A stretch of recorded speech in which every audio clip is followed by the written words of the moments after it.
Item ಯಾವುದೇ ಇರಲಿ try ಮಾಡಿ ಆಚಿ ಚಿಕನ್ ಮಸಾಲಾ.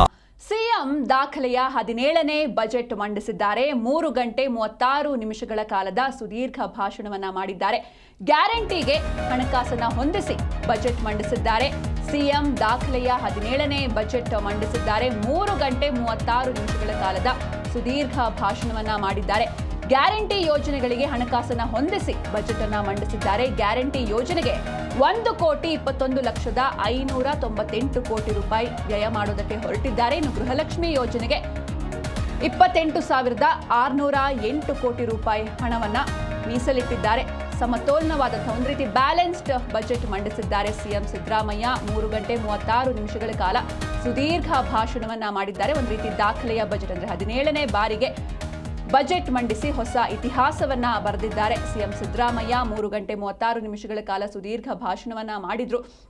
ಗ್ಯಾರಂಟಿ ಯೋಜನೆಗಳೇನಿದೆ ಅಂದ್ರೆ ಈ ಪಂಚ ಗ್ಯಾರಂಟಿ ಯೋಜನೆ ಅದಕ್ಕೂ ಕೂಡ ಹಣಕಾಸನ್ನ ಹೊಂದಿಸಿ ಬಜೆಟ್ ಅನ್ನ ಮಂಡಿಸಿದ್ದಾರೆ. ಗ್ಯಾರಂಟಿ ಯೋಜನೆಗೆ 1,21,598 ಕೋಟಿ ರೂಪಾಯಿಯನ್ನ ಮೀಸಲಿಟ್ಟಿದ್ದಾರೆ. ಹಾಗೆ ಗೃಹಲಕ್ಷ್ಮಿ ಯೋಜನೆಗೆ 28,608 ಕೋಟಿ ರೂಪಾಯಿ ಹಣವನ್ನ ಮೀಸಲಿಟ್ಟಿದ್ದಾರೆ. ಸಮತೋಲನದ ಬಜೆಟ್ ಅನ್ನ ಮಂಡಿಸಿದ್ದಾರೆ ಸಿಎಂ ಸಿದ್ದರಾಮಯ್ಯ.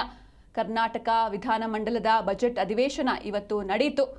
ಮುಖ್ಯಮಂತ್ರಿ ಸಿದ್ದರಾಮಯ್ಯನವರು 2026-27ರ ಬಜೆಟ್ ಮಂಡಿಸಿದ್ದಾರೆ. ಇದು ರಾಜ್ಯದ ಹಣಕಾಸು ಸಚಿವರಾಗಿ ಅವರ ದಾಖಲೆಯ 17ನೇ ಬಜೆಟ್ ಆಗಿದೆ. ಸಾಕಷ್ಟು ಕುತೂಹಲ ಇತ್ತು, ಯಾವ್ಯಾವ ಕ್ಷೇತ್ರಕ್ಕೆ ಯಾವ ರೀತಿ ಕೊಡುಗೆಯನ್ನು ನೀಡ್ತಾರೆ. ಜೊತೆಗೆ ಈ ಗ್ಯಾರಂಟಿ ಯೋಜನೆಗಳು ಬೇರೆ ಇದೆ, ಈ ಪಂಚ ಗ್ಯಾರಂಟಿ ಯೋಜನೆಗಳು ಅದಕ್ಕೂ ಕೂಡ ಹಣವನ್ನು ಹೊಂದಿಸಿ ಯಾವ ರೀತಿ ಬಜೆಟ್ ಮಂಡಿಸ್ತಾರೆ ಅನ್ನೋದು ಸಾಕಷ್ಟು ಕುತೂಹಲಕ್ಕೆ ಕಾರಣವಾಗಿತ್ತು. ಇನ್ನು ಯಾವ ಇಲಾಖೆಗೆ ಎಷ್ಟೆಷ್ಟು ಹಣ ಅಥವಾ ಬಜೆಟ್ ಮೀಸಲಿಟ್ಟಿದ್ದಾರೆ ಅಂತ ನೋಡ್ತಾ ಹೋಗೋದಾದ್ರೆ ಶಿಕ್ಷಣ ಇಲಾಖೆಗೆ 47,224 ಕೋಟಿ ರೂಪಾಯಿ ಹಣವನ್ನ ಮೀಸಲಿಟ್ಟಿದ್ದಾರೆ. ಮಹಿಳಾ ಮಕ್ಕಳ ಕಲ್ಯಾಣ ಇಲಾಖೆಗೆ 34,929 ಕೋಟಿ ರೂಪಾಯಿ ಹಣ. ಇನ್ನು ಇಂಧನ ಇಲಾಖೆಗೆ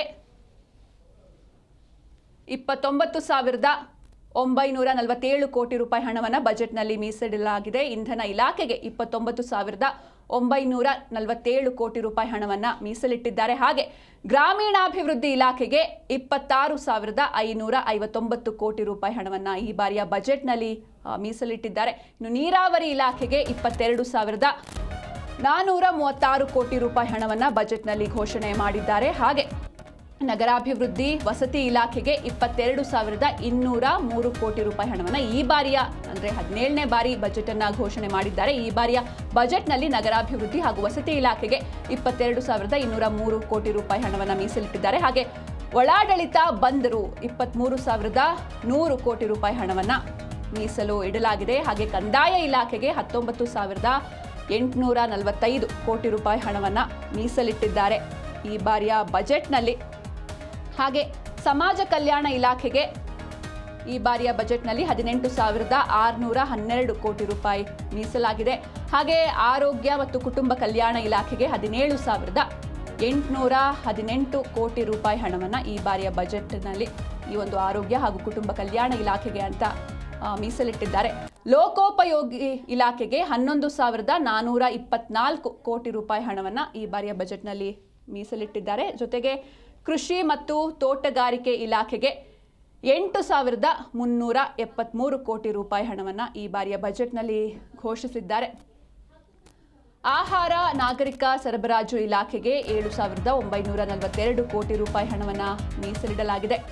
ಇದರ ಜೊತೆಗೆ ಪಶುಸಂಗೋಪನೆ ಇಲಾಖೆಗೆ 4,084 ಕೋಟಿ ರೂಪಾಯಿ ಹಣವನ್ನು ಮೀಸಲಿಡಲಾಗಿದೆ. ಇದರ ಜೊತೆಗೆ ಇನ್ನು ಉಳಿದಂತೆ ಇತರ ವೆಚ್ಚಗಳು ಎಲ್ಲ ಇಲಾಖಾವಾರು ನಾವು ಎಷ್ಟೆಷ್ಟು ಅಂತ ನೋಡಿದ್ವಿ, ಎಷ್ಟೆಷ್ಟು ಕೋಟಿ ಅಂತ. ಜೊತೆಗೆ ಇತರ ವೆಚ್ಚ ನೋಡಿದ್ರೆ 1,72,757 ಕೋಟಿ ರೂಪಾಯಿ ಇತರ ವೆಚ್ಚ ಇದೆ ಇದರಲ್ಲಿ. ಇನ್ನು ಪೈಸಾ ಲೆಕ್ಕದಲ್ಲಿ ಆಯಾ ವ್ಯಯ ಹಂಚಿಕೆಯನ್ನು ನೋಡ್ತಾ ಹೋಗೋದಾದ್ರೆ ಸಾಲ ಮರುಪಾವತಿಗೆ 20 ಪೈಸೆ, ಹಾಗೆ ಇತರೆ ಸಾಮಾನ್ಯ ಸೇವೆಗೆ 18 ಪೈಸೆ. ಅಂದರೆ ಪೈಸೆ ಲೆಕ್ಕದಲ್ಲಿ ನಾವು ಆಯಾ ವ್ಯಯವನ್ನು ಹಂಚಿಕೆ ಯಾವ ರೀತಿ ಮಾಡಿದ್ದಾರೆ ಅಂತ ನೋಡ್ತಾ ಹೋಗೋದಾದ್ರೆ ಸಾಲ ಮರುಪಾವತಿಗೆ 20 ಪೈಸೆ, ಇತರೆ ಸಾಮಾನ್ಯ ಸೇವೆಗೆ 18 ಪೈಸೆ, ಸಮಾಜ ಕಲ್ಯಾಣಕ್ಕೆ 15 ಪೈಸೆ, ಹಾಗೆ ಇತರೆ ಆರ್ಥಿಕ ಸೇವೆಗಳಿಗೆ 14 ಪೈಸೆ. ಅಂದರೆ ಪೈಸೆ ಲೆಕ್ಕದಲ್ಲಿ ಈ ಒಂದು ಆಯಾ ವ್ಯಯದ ಹಂಚಿಕೆ ಇದು. ಇತರೆ ಆರ್ಥಿಕ ಸೇವೆಗೆ 14 ಪೈಸೆ. ಜೊತೆಗೆ ಕೃಷಿ ನೀರಾವರಿ ಗ್ರಾಮೀಣಾಭಿವೃದ್ಧಿಗೆ 13 ಪೈಸೆ ಹಂಚಿಕೆ ಮಾಡಲಾಗಿದೆ. ಇತರೆ ಆರ್ಥಿಕ ಸೇವೆಗೆ 14 ಪೈಸೆ, ಹಾಗೆ ಕೃಷಿ ನೀರಾವರಿ ಗ್ರಾಮೀಣಾಭಿವೃದ್ಧಿಗೆ 13 ಪೈಸೆ, ಶಿಕ್ಷಣ ಇಲಾಖೆಗೆ 10 ಪೈಸೆ ಹಂಚಿಕೆಯಾಗಿದೆ. ಇದರ ಜೊತೆಗೆ ಆರೋಗ್ಯ ಇಲಾಖೆಗೆ 4 ಪೈಸೆಯನ್ನು ಹಂಚಿಕೆ ಮಾಡಲಾಗಿದೆ. ಅಂದರೆ ಪೈಸಾ ಲೆಕ್ಕದಲ್ಲಿ ಆಯಾ ವ್ಯಯದ ಹಂಚಿಕೆ ಇದು. ಆರೋಗ್ಯ ಇಲಾಖೆಗೆ 4 ಪೈಸೆ. ಇದರ ಜೊತೆಗೆ ಇತರೆ ಸಾಮಾಜಿಕ ಸೇವೆಗಳಿಗೆ 3 ಪೈಸೆ ಹಂಚಿಕೆಯಾಗುತ್ತೆ. ಹಾಗೆ ಕೊನೆಯದಾಗಿ ನೀರು ಪೂರೈಕೆ ಹಾಗೂ ನೈರ್ಮಲ್ಯ ಈ ಒಂದು ವಿಭಾಗಕ್ಕೆ 3 ಪೈಸೆ ಹಂಚಿಕೆಯಾಗಿದೆ. ಇತರೆ ಸಾಮಾಜಿಕ ಸೇವೆಗೆ 3 ಪೈಸೆ, ಇದರ ಜೊತೆಗೆ ನೀರು ಪೂರೈಕೆ ಹಾಗೂ ನೈರ್ಮಲ್ಯಕ್ಕೆ 3 ಪೈಸೆ ಹಂಚಿಕೆಯಾಗಿದೆ. ಇದು ಪೈಸಾ ಲೆಕ್ಕದಲ್ಲಿ ಆಯಾ ವ್ಯಯದ ಹಂಚಿಕೆ. ಇನ್ನು ಆದಾಯದ ಮೂಲಗಳನ್ನ ನೋಡ್ತಾ ಹೋಗೋದಾದ್ರೆ, ವಾಣಿಜ್ಯ ತೆರಿಗೆ 1,25,000 ಕೋಟಿ ರೂಪಾಯಿ, 57% ಇರುತ್ತೆ, 57%. ಇನ್ನು ಅಬಕಾರಿ ಇಲಾಖೆ 45,000 ಕೋಟಿ, ಅಂದರೆ 20% ಆದಾಯದ ಮೂಲ ಆಗಿರುತ್ತೆ ಇದು. ಇನ್ನು ನೋಂದಣಿ ಮತ್ತು ಮುದ್ರಾಂಕ 29,000 ಕೋಟಿ, ಅಂದರೆ 13%. ನೋಂದಣಿ ಮತ್ತು ಮುದ್ರಾಂಕ ಏನಿದೆ ಇಲ್ಲಿಂದ 29,000 ಕೋಟಿ, ಅಂದರೆ 13%. ಇದೆಲ್ಲ ಆದಾಯದ ಮೂಲಗಳು ಇದು. ಇನ್ನು ಮೋಟಾರು ವಾಹನ ತೆರಿಗೆಯಿಂದ 15,500 ಕೋಟಿ ರೂಪಾಯಿ ಎಕ್ಸ್ಪೆಕ್ಟೇಷನ್ ಇರುವಂಥದ್ದು. ಅಂದರೆ ಇಷ್ಟು ಆದಾಯ ಬರುತ್ತೆ ಅನ್ನುವಂಥ ನಿರೀಕ್ಷೆ, ಅಂದರೆ 7% ಆದಾಯ ಇದು. ಇನ್ನು ಇತರೆ ಮೂಲಗಳಿಂದ 5,500 ಕೋಟಿ ಬರುವಂತಹ ನಿರೀಕ್ಷೆ ಇದೆ. ಇದು ಅಂದರೆ 3%, 3%. ಇದೆಲ್ಲ ಆದಾಯದ ಮೂಲಗಳು, ಅಂದರೆ ಈ ಇಲಾಖೆಗಳಿಂದ ಇಷ್ಟೊಂದು ಬರುತ್ತೆ ಅನ್ನುವಂಥ ನಿರೀಕ್ಷೆ. ಇನ್ನು ಉನ್ನತ ಶಿಕ್ಷಣ ಇಲಾಖೆಗೆ ಸಿಕ್ಕಿದ್ದೇನು ಅಂತ ನೋಡ್ತಾ ಹೋಗೋದಾದ್ರೆ, ಪದವಿ ಮತ್ತು ಪಾಲಿಟೆಕ್ನಿಕ್ ಸಂಶೋಧನೆಗೆ 2,500 ಕೋಟಿಯನ್ನು ಮೀಸಲಿಡಲಾಗಿದೆ. ಉನ್ನತ ಶಿಕ್ಷಣ ಅಂದರೆ ಎಜುಕೇಷನ್ ತುಂಬ ಇಂಪಾರ್ಟೆಂಟ್ ಈ ಶಿಕ್ಷಣ ಇಲಾಖೆಗೆ. ಅದು ಉನ್ನತ ಶಿಕ್ಷಣ ಇಲಾಖೆಗೆ ಏನು ಸಿಕ್ಕಿದೆ ಅಂತ ನೋಡ್ತಾ ಹೋಗೋದಾದರೆ, ಕರ್ನಾಟಕ ಉನ್ನತ ಶಿಕ್ಷಣ ಪರಿವರ್ತನಾ ಯೋಜನೆಯ ಬಗ್ಗೆ ಸಿಎಂ ಬಜೆಟ್ನಲ್ಲಿ ಘೋಷಣೆ ಮಾಡಿದ್ದಾರೆ. ಪದವಿ ಮತ್ತು ಪಾಲಿಟೆಕ್ನಿಕ್ ಸಂಶೋಧನೆಗೆ 2,500 ಕೋಟಿಯನ್ನು ಮೀಸಲಿಡಲಾಗಿದೆ. ಹಾಗೆ ಕರ್ನಾಟಕ ಉನ್ನತ ಶಿಕ್ಷಣ ಪರಿವರ್ತನಾ ಯೋಜನೆಯ ಬಗ್ಗೆ ಮಾತಾಡಿದ್ದಾರೆ. ಹಾಗೆ 2,000 ಉಪನ್ಯಾಸಕರು ಹಾಗೂ ಬೋಧಕರ ನೇಮಕಾತಿಗೆ ಬಜೆಟ್ನಲ್ಲಿ ಅನುಮೋದನೆ ಸಿಕ್ಕಿದೆ. ಮಹಿಳಾ ಕಾಲೇಜುಗಳ ಅಭಿವೃದ್ಧಿಗೆ 31 ಕೋಟಿ ರೂಪಾಯಿ ಅನುದಾನದ ಬಗ್ಗೆ ಬಜೆಟ್ನಲ್ಲಿ, ಅಂದರೆ ಅನುದಾನವನ್ನು ಮೀಸಲಿಡಲಾಗಿದೆ. ಕಾಲೇಜುಗಳ ಅಭಿವೃದ್ಧಿಗೆ 100 ಕೋಟಿ ಅನುದಾನ, ಈ ಬಗ್ಗೆಯೂ ಕೂಡ ಬಜೆಟ್ನಲ್ಲಿ ಪ್ರಸ್ತಾಪ ಆಗಿದೆ. ಹಾಗೆ ಕಲಬುರಗಿ, ಯಾದಗಿರಿ, ರಾಯಚೂರು, ಕೊಪ್ಪಳ ಈ ಭಾಗದ ಪದವಿ ಕಾಲೇಜುಗಳಿಗೆ ತಲಾ 18 ಕೋಟಿ ರೂಪಾಯಿ ಅನುದಾನವನ್ನು ಈ ಒಂದು ಬಜೆಟ್ನಲ್ಲಿ ಘೋಷಣೆ ಮಾಡಲಾಗಿದೆ. ಕಲಬುರಗಿ ಆಗಿರ್ಬೋದು, ಯಾದಗಿರಿ, ಅಂದರೆ ಈ ಹಿಂದುಳಿದ ಪ್ರದೇಶಗಳು, ಕಲಬುರಗಿ, ಯಾದಗಿರಿ, ರಾಯಚೂರು, ಕೊಪ್ಪಳ ಈ ಭಾಗದಲ್ಲಿರುವಂತಹ ಪದವಿ ಕಾಲೇಜುಗಳಿಗೆ ತಲಾ 18 ಕೋಟಿ ರೂಪಾಯಿ ಅನುದಾನವನ್ನು ಈ ಬಜೆಟ್ನಲ್ಲಿ ಘೋಷಣೆ ಮಾಡಿದ್ದಾರೆ. ವಿಐಟಿ ಅಭಿವೃದ್ಧಿಗೆ 500 ಕೋಟಿ ಅನುದಾನವನ್ನು ಮೀಸಲು ಇಡಲಾಗಿದೆ. ಇದರ ಜೊತೆಗೆ ಅತಿಥಿ ಉಪನ್ಯಾಸಕರಿಗೆ, ಅಂದರೆ ಗೆಸ್ಟ್ ಲೆಕ್ಚರರ್ಸ್ಗಳಿಗೆ 90 ದಿನಗಳ ಮಾತೃತ್ವ ರಜೆ, ಅಂದರೆ ಮೆಟರ್ನಿಟಿ ಲೀವ್ ಏನಿರುತ್ತೆ ಅದನ್ನು ಗೆಸ್ಟ್ ಲೆಕ್ಚರರ್ಸ್ಗೆ 90 ದಿನಗಳ ಕಾಲ ಮೆಟರ್ನಿಟಿ ಲೀವ್ ಇರುತ್ತೆ ಅಂತ ಈ ಒಂದು ಬಜೆಟ್ನಲ್ಲಿ ಘೋಷಣೆ ಮಾಡಿದ್ದಾರೆ. ಉನ್ನತ ಶಿಕ್ಷಣ ಇಲಾಖೆಗೆ ಏನೆಲ್ಲ ಸಿಕ್ತು ಅಂತ ನಾವು ನೋಡಿದ್ವಿ.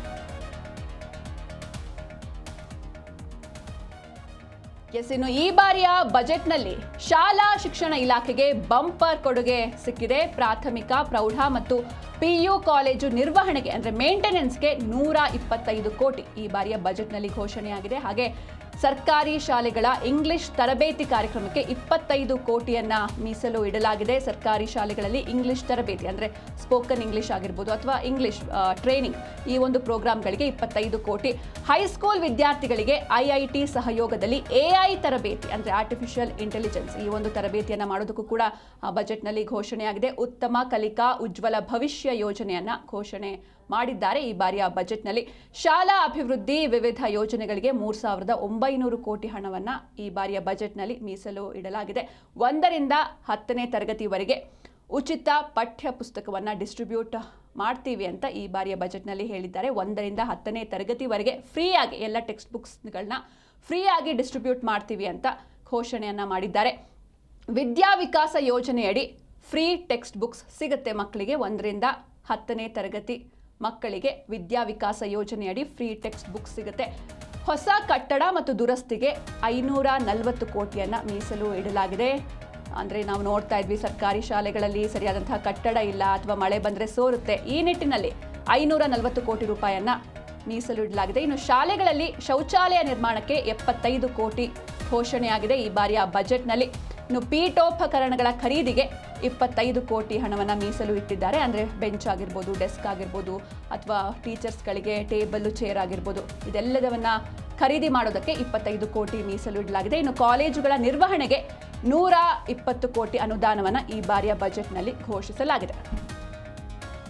ಇನ್ನು ಬೆಂಗಳೂರಿಗೆ ಸಿಕ್ಕಿದ್ದೇನು ಅಂತ ನಾವು ನೋಡ್ತಾ ಹೋಗೋದಾದ್ರೆ, ನಗರದ ಅಭಿವೃದ್ಧಿಗೆ 4,000 ಕೋಟಿ ಅನುದಾನವನ್ನ ಘೋಷಣೆ ಮಾಡಿದ್ದಾರೆ. ಜಿಬಿಎ ವ್ಯಾಪ್ತಿಯ ಮೂಲ ಸೌಕರ್ಯಕ್ಕೆ 1,255 ಕೋಟಿ ಹಣವನ್ನು ಮೀಸಲು ಇಡಲಾಗಿದೆ. ಈ ಬಾರಿಯ ಬಜೆಟ್ನಲ್ಲಿ ಬೆಂಗಳೂರಿಗೆ ಏನೆಲ್ಲ ಸಿಕ್ಕಿದೆ, ಈ ಬಾರಿಯ ದಾಖಲೆಯ 17ನೇ ಬಜೆಟ್ನಲ್ಲಿ ಸಿಎಂ ಅವರ ಅಂದರೆ ಸಿದ್ದರಾಮಯ್ಯನವರ 17ನೇ ಬಜೆಟ್ನಲ್ಲಿ ಬೆಂಗಳೂರಿಗೆ ಏನೇನು ಸಿಕ್ತು ಅಂತ ನೋಡ್ತಾ ಹೋಗೋದಾದ್ರೆ, 158 ಕಿಲೋಮೀಟರ್ ವೈಟ್ ಟ್ಯಾಪಿಂಗ್ ರಸ್ತೆಗೆ 1,700 ಕೋಟಿ ಘೋಷಣೆಯಾಗಿದೆ. ಜಿಬಿಎ ವ್ಯಾಪ್ತಿಯ ಮೂಲ ಸೌಕರ್ಯಕ್ಕೆ 1,255 ಕೋಟಿ, ಹಾಗೆ ಮುಖ್ಯ ಉಪಮುಖ್ಯ ರಸ್ತೆಗಳಿಗೆ 1,936 ಕೋಟಿ ಹಣ ಘೋಷಣೆಯಾಗಿದೆ. ಸಿಲ್ಕ್ ಬೋರ್ಡ್ ಟು ಕೆಆರ್ಪುರ ರಸ್ತೆಗೆ 450 ಕೋಟಿ ಘೋಷಣೆಯಾಗಿದೆ. ಇದರ ಜೊತೆಗೆ ರಾಜಕಾಲುವೆ ಮತ್ತು ಕೆರೆಗಳ ಅಭಿವೃದ್ಧಿಗೆ 573 ಕೋಟಿ ಘೋಷಣೆಯಾಗಿದೆ. ಸಿಲ್ಕ್ ಬೋರ್ಡ್ ಟು ಕೆಆರ್ಪುರ ರಸ್ತೆಗೆ 450 ಕೋಟಿ, ರಾಜಕಾಲುವೆ ಮತ್ತು ಕೆರೆಗಳ ಅಭಿವೃದ್ಧಿಗೆ 573 ಕೋಟಿ ಹಣವನ್ನು ಘೋಷಣೆ ಮಾಡಿದ್ದಾರೆ. 450 ಕಿಲೋಮೀಟರ್ ಉದ್ದದ ರಸ್ತೆಗೆ 3,000 ಕೋಟಿ ಅನುದಾನವನ್ನು ಈ ಬಾರಿಯ ಬಜೆಟ್ನಲ್ಲಿ ಮಂಡನೆ ಮಾಡಿದ್ದಾರೆ.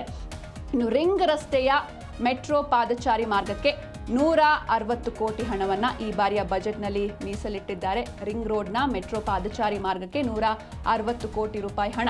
ಇನ್ನು 2 ವಿದ್ಯಾರ್ಥಿ ಇಂದಿರಾ ಕ್ಯಾಂಟೀನ್ ಪ್ರಾರಂಭ ಮಾಡ್ತೇವೆ ಅಂತ ಬಜೆಟ್ನಲ್ಲಿ ಘೋಷಣೆ ಮಾಡಿದ್ದಾರೆ. ಇದರ ಜೊತೆಗೆ ಸುರಂಗ ಕಾರಿಡಾರ್ ರಸ್ತೆಗೆ 40,000 ಅನುದಾನ ಸಿಕ್ಕಿದೆ. 2 ವಿದ್ಯಾರ್ಥಿ ಇಂದಿರಾ ಕ್ಯಾಂಟೀನ್ ಪ್ರಾರಂಭ ಮಾಡ್ತೇವೆ ಅಂತ ಹೇಳಿದ್ದಾರೆ. ಹಾಗೆ ಸುರಂಗ ಕಾರಿಡಾರ್ ರಸ್ತೆಗೆ 40,000 ಅನುದಾನ ಸಿಕ್ಕಿದೆ. ಹಾಗೆ ಮೊದಲ ಹಂತದ 40,000 ಕೋಟಿ ಅನುದಾನ ಸಿಕ್ಕಿದೆ. ಹಾಗೆ ಮೊದಲ ಹಂತದ 17 ಕಿಲೋಮೀಟರ್ಗೆ 17,780 ಕೋಟಿ ರೂಪಾಯಿ ಮೀಸಲನ್ನು ಇಡಲಾಗಿದೆ. ಹಾಗೆ ಹೆಬ್ಬಾಳ ಟು ಮೇಖ್ರಿ ಸರ್ಕಲ್ಗೆ ಸುರಂಗ ರಸ್ತೆ ಮಾಡೋದಕ್ಕೆ ಈ ಬಾರಿಯ ಬಜೆಟ್ನಲ್ಲಿ ಘೋಷಣೆ ಮಾಡಿದ್ದಾರೆ. ಹಾಗೆ ಸುರಂಗ ಮತ್ತು ಮೇಲ್ ಸೇತುವೆಗೆ 2,250 ಕೋಟಿ ಹಣವನ್ನು ಮೀಸಲು ಇಡಲಾಗಿದೆ.